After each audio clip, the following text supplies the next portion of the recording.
জমিতে ধান কীরকম হয়েছে। জমিতে পরিশ্রম করলে, ভালো ট্রিটমেন্ট করলে অবশ্যই আল্লাহর রহমতে ধান ভালো দিবে।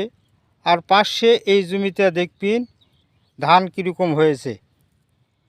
পরিশ্রমের একটু ঘাটতি আছে, ঘাটতি থাকার জন্য এই জমির ধান একটু হালকা কমতি হয়েছে।